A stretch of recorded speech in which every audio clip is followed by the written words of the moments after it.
Today I'm here to thank God for what He has done for me. 2023, I was having some severe headaches. It was non-stop. I kept on going to the hospital and I keep getting a send back. Oh, go home and drink some painkillers. Just drink water and rest. It kept on continuing like that. Prior to that time, the year before, I had the same headache at work. I almost collapsed. I was rushed to the hospital. And after several hours, I was sent home. They said they couldn't find anything. And that headache just continued. I was finally put on high blood pressure medicine. They said the headache is probably because my blood pressure was high. I couldn't sleep because of the pain. And then 1 year after, so June the 6th, that was exactly the day I had like a thunderclap headache. And then it continued. I tried sleeping. I was throwing up. It didn't stop. And then it continued like that till the next day that I was rushed to the hospital. I got there. Few hours later, they sent me back home. They're like, it's okay. So now everyone would think when you live abroad, there's rapt attention to anything that's regards to your health. But no, there was negligence. They kept on sending me back home. And at the end of it, it continued. After a week, I noticed my left eye was beginning to drop. And I said, this is not normal because my eyes are not like this. The thunderclap came back. The headache just came like it, very painful from nowhere. I screamed and then I called my mom. Before then, I've already been on the altar of fire. I told my immediate sister, she's here sitting somewhere. I told her, you have to start going to church. Now I'm someone who has loved God, who is always into praying. It's a thing for me that I cannot do anything else. But I called my sister to get involved in the altar of fire. So she joined and I also told her to start attending here. And then she started coming. When this headache came, I called my mom. She doesn't live far away from me. Quickly, she got to me and I went to the hospital. They left me for a few hours and I was supposed to go to the program in the UK with Pastor Jerry. I bought my ticket, booked hotel, everything, prepared. But I couldn't because I was at the hospital. My mom was asking me, are you sure you'll still be able to go for your program? I said, when I get out from here, I will go. So she said, okay, few hours. I was still there from 9 in the evening to like 4 in the morning. They still not attended to me. And finally, they sent me into the MRI to check. That was when they said there's a bleeding in my head. And I was supposed to be rushed to the hospital, a bigger one, immediately. Now they put me back in the room. So I told them I was pressed. I wanted to pee. God so kind, my mom came back and I told my mom, Mom, come with me. I needed support now. So she followed me into the toilet.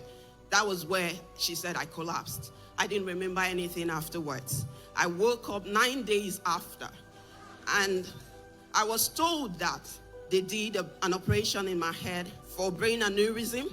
And it was 9% chances that I have to live.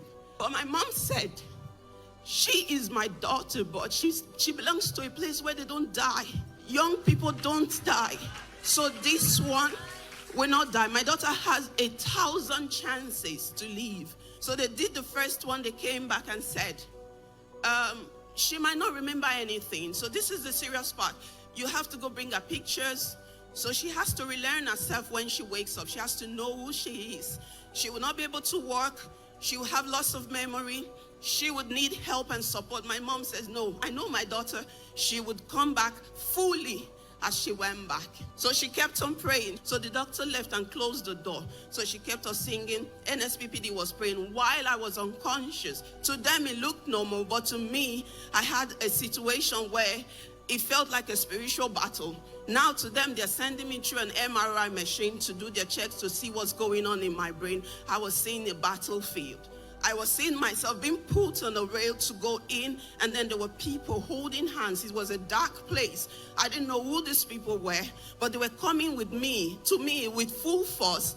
And all I could say, I was speaking in tongues, and I say, in the name of Jesus. When I do in the name of Jesus, I see them melting.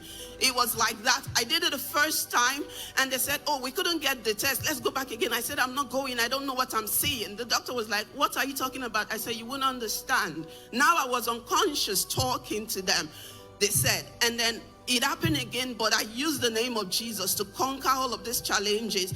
And then I came out. And then when I woke up, they asked me, where are you? I was telling them the first hospital I was at. They said, no. I kept on arguing that that's where I was. But finally, I agreed that that's where I am now because that's the place that I am. And I asked, where is my mother?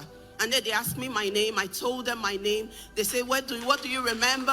I was telling them. And then I asked the nurse, I said, why are you asking me this? They said, no, it's just procedure. I said, do you want me to tell you what happened 10 years ago? And then it was like, okay, it seems everything was fine. Quickly, swiftly, I left the ICU and I was sent to the normal ward, and I was discharged to go normally for the follow-up routines to see how my muscles will return back. Under 1 week, I was discharged because they didn't see any need to help me for anything. I thought the devil didn't end there. I went now for checkup. They heard a murmur in my heart. They said my heart is open, the blood is returning back. They call it stenosis of the left aortic valve. And I said, God, you that started this work, you brought me back. I am just over 35 and all of this is happening. But I told the doctor, I said, okay, I'll go for more checkups. He did that severally. And they said, come back 1 year after. 1 year after, which was last year, 16th of January, I went there. I was listening to Pastor praying on the morning session. I had my Bluetooth on, and then she was doing her work normally. I was speaking in tongues, listening, Pastor declaring what you're going for. They wouldn't see what they found before. Go back and check in the hospital. What they saw before, they will not see it again. This nurse was there. She was checking. She turned and looked at me. How are you? I said, I'm fine. Why are you here? I said, you have the report. She said, are you taking medications? I said, no. He said, how are you feeling? I said, I'm perfectly well. And she said, okay, I don't understand. And then she looked at the former one. She was looking at me. She said, I'm confused. She was doing again and said, hold on. Let me go and call the doctor because I cannot tell you what I am seeing. Then the doctor came back. She was smiling. So your heart is perfect. Go and live your normal life. Go and live your normal life. You are fine. All I could do was cry. I said, God, if this is not you, then I don't know who did this. She didn't understand why I was crying, but I cried all the way home because I know what God has done for me. I know 1 year after my operation, no, barely 1 year, I started feeling a coldness at the place where they did the operation. I started feeling like a cold rush, like they poured water. On the fire altar, Pastor Jerry said, you had a brain surgery. And after that brain surgery, it's like there's a cold rush in your head. You had a brain surgery. Since after the brain surgery, it looks like fluid. It's growing around your head. It's growing around your head. If you are the one putting on the live stream, the devil is a liar. Oh, yeah, now, so let it be reversed. I didn't know, but I shouted.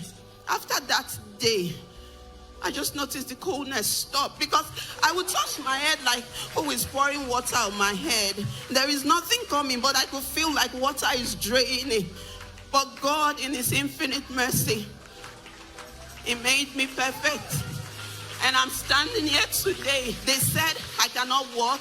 Here I am. They said I might be paralyzed. Here I am. They said my eyes might not return normal. Everything is perfect. And I woke up raising my hand saying, the Lord has showed Himself strongly, mightily, made a name for Himself through my life because He did what the doctors called impossible. The doctors don't even know how and what happened. But here I am standing on my feet. And Pastor Jerry, may God bless you for on a different level of fire. I said, may God keep you, strengthen you, cause your fire never to go down. And of your increase, Pastor Sir, there will be no end. In the name of Jesus.